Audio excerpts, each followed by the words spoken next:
Payton Wilson, NC State.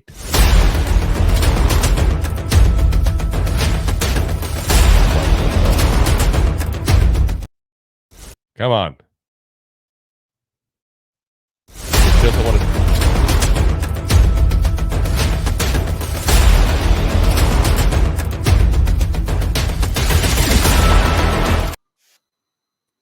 I don't know why it stopped it halfway through now. What's going on, video?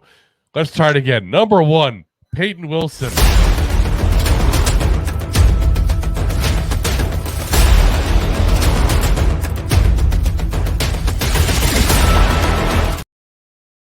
There he is. There he is. Now we got it right here.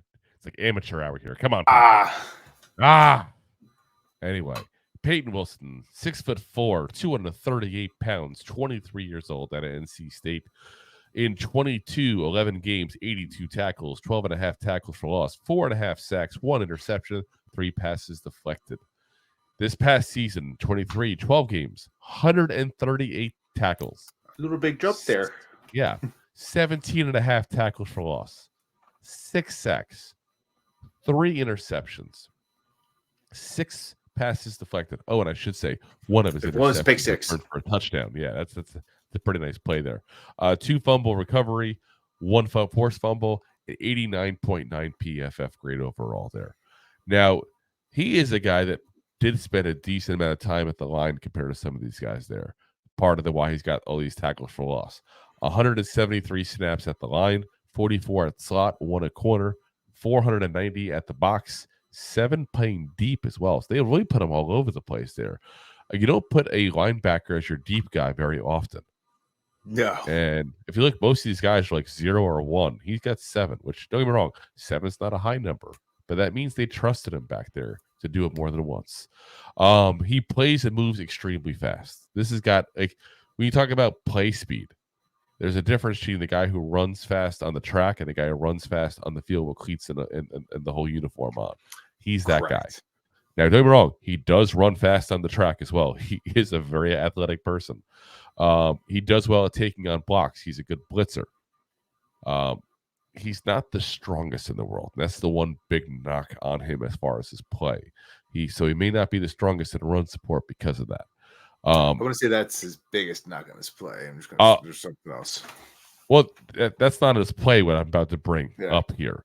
But he is, again, not to upset Deb there. I'm not trying to bring up Michael Penix again, but I am kind of in a way. He's the Michael Penix of linebackers. And what I mean by that is he's had some major injuries, and that's going to scare some teams off.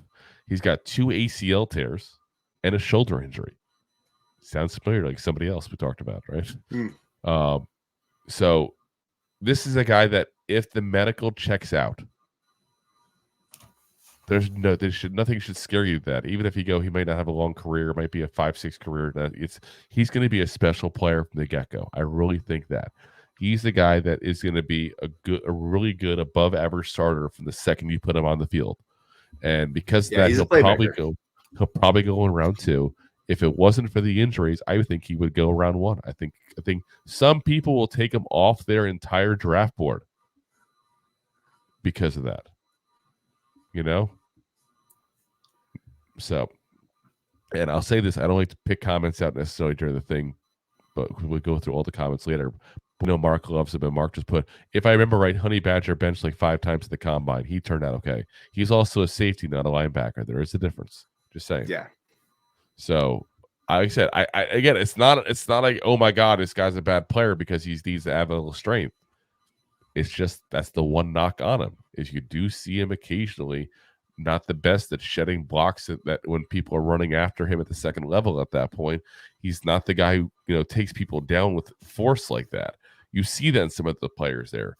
But he's so quick. He's so athletic. He's so quick to react to things. He reads the play so well. He's got the high football IQ that you put up with that. Everybody's got a downfall in the NFL. There's not one player that you go, oh, this guy's perfect. Pretty much. I mean, even Patrick Mahomes, who's like the poster boy of the NFL, he's got his voice. Sounds like Kermit the Frog here. It's going to throw you the football. Yeah. And they're going to host you a new Muppet special. And then he's got his family. Nobody likes his wife. I don't know why. I had no problem with her personally, but nobody seems to like her. You're right. And his brother's kind of a schmuck. Oh, did you see the Instagram video where his brother tried to get into a club after they won? And Brittany Mahomes already walked in, and she just looked at him and kept walking in.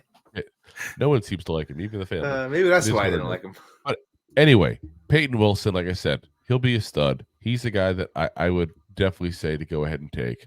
I think, though, that for the Giants' perspective, we have too many needs way above him, and I don't see that happening. Plus, we all know the history of ACL tears at MetLife Stadium.